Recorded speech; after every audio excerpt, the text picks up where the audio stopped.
Hello guys, स्वागत है आपका आज के मेरे एक और नए एपिसोड में। जहाँ एक बार फिर मैं आपके लिए लेकर आया हूँ एक और नई धमाकेदार थ्योरी जो ब्लैक पैंथर वकांडा फॉरएवर और एमसीयू फेसेस के possible super villain doctor Doom के कनेक्शन को एक्सप्लेन कर सकती है। इसलिए गाइस वक्त ज़ाया ना करते हुए चलिए शुरू करते हैं। तो गाइस अभी हाल ही में कॉमिक कॉन इवेंट में एमसीयू अपने फेस 5 और फेसेस को पूरे स्लॉट को रिवील कर देता है, जिसमें वो हमें 2 एवेंजर्स मूवी भी देने वाले हैं। पहली है एवेंजर्स कैंग डायनेस्टी और दूसरी है एवेंजर्स सीक्रेट वॉर्स। पहली मूवी का villain obviously Kang the conqueror होने वाला है, जिसका सेटअप मार्वल ऑलरेडी भी कर चुका है। लेकिन दूसरी मूवी एमसीयू के पर्पज से काफ़ी इंपॉर्टेंट होने वाली है, क्योंकि ये मूवी एमसीयू के सुपर विलन डॉक्टर डूम को कुछ अलग ही लेवल पर इसमें ला सकती है। और वैसे भी एमसीयू अब फैंटास्टिक फोर को तो ऑफिशियली अनाउंस कर ही चुका है। हालांकि यहाँ एक क्वेश्चन ये भी है कि क्या फैंटास्टिक फोर एक बार फिर उनकी ओरिजिन स्टोरी को इसमें लाने वाला है। अगर ऐसा ना ही हो तो बेहतर है, क्योंकि हम उनके ओरिजिन को इतनी बार देख चुके हैं कि अब उसे देखने का मन भी नहीं करता है। और आपको 2015 वाली फैंटास्टिक फोर तो ज़रूर रह दोगी, जो उस सेम ओरिजिन को थोड़े से ट्विस्ट के साथ ऐड करके उसका मज़ा खराब कर देती है। और यही बात हमारे केविन फीजे भी अपने इंटरव्यू में बोल चुके हैं कि हम सभी फैंटास्टिक फोर के ओरिजिन को काफ़ी बार देख चुके हैं, इसलिए अब वक्त आ गया है कि कुछ नया देखें। और इसलिए वो इसे एमसीयू के स्पाइडरमैन वाली स्टाइल में बनाने वाले हैं, जिसमें उसका ओरिजिन होना इतना इम्पोर्टेंट नहीं होने वाला है। लेकिन गाइज अगर फैंटास्टिक फोर का ओरिजिन नहीं होगा तो आखिर एमसीयू डॉक्टर डूम को इसमें इंट्रोड्यूस कैसे करने वाला है। तो गाइज इसके लिए भी मेरे पास एक थ्योरी है, लेकिन उससे पहले बात करते हैं सीक्रेट वॉर्स की कि आखिर ये क्या है और ये एमसीयू में कैसा हो सकता है और क्या होगा। तो गाइज अगर कॉमिक्स की बात करें तो 1984 में सीक्रेट वॉर्स कॉमिक्स का पहला एडिशन आया था, जिसमें बियॉन्डर बहुत सारे हीरोज़ और विलेंस को लेकर एक बैटल वर्ल्ड क्रिएट करता है और उन्हें लड़ने के लिए मजबूर करता है। इस लड़ाई में कुछ टीमें बनती हैं और कुछ टूट जाती हैं, लेकिन असली प्रॉब्लम तब आती है जब डॉक्टर डूम बियॉन्डर्स की पावर्स को चुरा लेता है।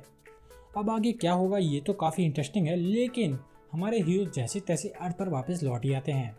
अगर बात करें इस कॉमिक्स की तो उस टाइम इसे काफ़ी क्रिटिकली एक्लेम किया गया था, लेकिन इसके बावजूद भी ये कॉमिक मार्वल की सबसे ज़्यादा कमाई करने वाली कॉमिक्स में से एक मानी जाती है। तो गाइस अब आते हैं इसके दूसरे वर्जन पर। इसके बाद सीक्रेट वॉर्स का दूसरा वर्जन आता है 2015 में। हालांकि ये इवेंट पहली वाली कॉमिक से बिल्कुल भी कनेक्ट नहीं होने वाला था। तो गाइस इस कॉमिक की स्टोरी कुछ ऐसी है जो शायद एमसीयू के करंट कंडीशन से भी रिलेट कर सकती है। इस कॉमिक की शुरुआत मार्वल मल्टीवर्स के कंप्लीट कोलैप्स के साथ होती है, जिसमें एक इनकर्जन इवेंट लगभग सभी यूनिवर्स को मिटा देता है और अब सिर्फ एक यूनिवर्स बचता है, बैटल वर्ल्ड, जिसे बहुत सारे अल्टरनेट रियलिटीज़ को मिलाकर बनाया जाता है, जिसमें World of Logan, Marvel Zombies, Age of Apocalypse और डेज ऑफ फ्यूचर पार्ट जैसे बहुत सारी रियलिटीज़ अब एक ही जगह बैटल वर्ल्ड में आने वाली थी। लेकिन यहाँ अभी कुछ ज़बरदस्त ट्विस्ट दिखाए जाते हैं। पहला ट्विस्ट ये है कि इस बैटल वर्ल्ड का रूलर कोई और नहीं बल्कि डॉक्टर डूम होता है, जिसके पास अब कुछ एक्स्ट्रा ऑर्डिनरी पावर्स भी आ जाती हैं। और दूसरा ट्विस्ट जो शायद आपको और भी चौंका सकता है वो ये है कि हमारे 2 सुपर हीरोज डॉक्टर स्ट्रेंज और स्टॉर्म अब एम्परर डूम के लिए काम करते हैं। अब गाइस वो यहाँ से कैसे बचते हैं और फिर डॉक्टर डूम का क्या होता है ये तो कहीं और की बात होगी। अब गाइस सोचने वाली बात ये है कि आखिर एमसीयू इन दोनों में से कौन सी सीक्रेट वॉर्स इवेंट अपने सिनेमैटिक यूनिवर्स में दिखा सकता है। तो गाइस वैसे तो पहला इवेंट ज़्यादा धमाकेदार हो सकता है, लेकिन स्टोरी लाइन के अकॉर्डिंग चलें तो दूसरा इवेंट एमसीयू के लिए ज़्यादा बेटर रहेगा, जिसके लिए एमसीयू ऑलरेडी सेटअप भी कर चुका है। और अगर आप सही से ध्यान देंगे तो मैं उसे एक्सप्लेन भी कर चुका हूँ। तो गाइस ये इवेंट है इनकर्जन, जिसमें सारे मल्टीवर्स एक दूसरे से टकरा जाते हैं, जिसका कुछ हिंट हम doctor strange in the multiverse of madness में 2 बार किया जाता है। पहली बार तब जब इल्यूमिनाटी अपने डॉक्टर स्ट्रेंज की हरकतों को हमारे डॉक्टर स्ट्रेंज से डिस्कस करते हैं, जिसमें उनके अकॉर्डिंग उनके यूनिवर्स का डॉक्टर स्ट्रेंज पावर के नशे में इतना अंधा हो जाता है कि वो दूसरे यूनिवर्सेस में स्लीप वॉकिंग करने लगता है, जिसकी वजह से एक इनकर्जन इवेंट क्रिएट होता है और एक पूरा का पूरा यूनिवर्स ही मिट जाता है। और अगला एक्सप्लेनेशन तब आता है जब doctor strange in the multiverse of madness के पोस्ट क्रेडिट सीन में चार्लिस थ्योरन का कैरेक्टर क्लियर डॉक्टर स्ट्रेंज को इनकर्जन इवेंट में रोकने के लिए अपने साथ ले जाता है।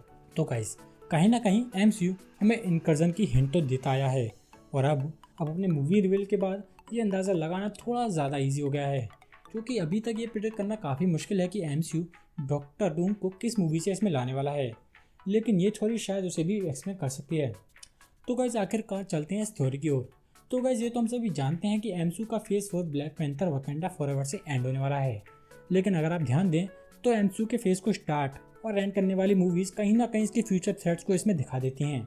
जैसे कि फेज 1 में दी एवेंजर्स अपने एंड के साथ थैनोस का एक छोटा सा पोस्ट क्रेडिट सीन इसमें ले आती है, जो एमसीयू के फ्यूचर फेजेस के इवेंट्स और मेन विलन को रिवील करने के लिए काफ़ी था। इसके बाद उसी तरह एवेंजर्स एज ऑफ अल्ट्रॉन भी थैनोस को इसमें दिखाती है, और जिसके बाद फिर तो थैनोस खुद ही चलते हुए अपना काम निकालने आ जाता है। और वहीं बात करें ब्लैक पैंथर वकांडा फॉरएवर की, तो ये ऑलरेडी फेज 5 को सेटअप करने में अपना नाम कर चुकी है, जिसके लिए वो आयरन हर्ट और नेमो जैसे कैरेक्टर्स को इसमें इंट्रोड्यूस करने वाला है, जो कहीं ना कहीं अपनी सीरीज़ के अलावा एमसीयू के फ्यूचर में और भी ज़्यादा इंपॉर्टेंट कैरेक्टर प्ले कर सकते हैं। और इसलिए black panther Wakanda forever phase 1 की तरह अपने पोस्ट क्रेडिट सीन में डॉक्टर डूम का एक कैमियो भी ला सकता है, जो एमसीयू के फ्यूचर फेज के लिए काम करेगा। कुछ फैंस यहाँ कह सकते हैं कि आखिर एमसीयू डॉक्टर डूम को लाने में इतनी जल्दबाजी कैसे कर सकता है, आखिर जब उसके पास कैंग द कॉन्करर जैसे मल्टीवर्स विलन ऑलरेडी उनके यूनिवर्स पर कब्जा फैलाया हुआ बैठा है। रुको जरा, सबर करो, बोला धक्का बुक्की नहीं कर।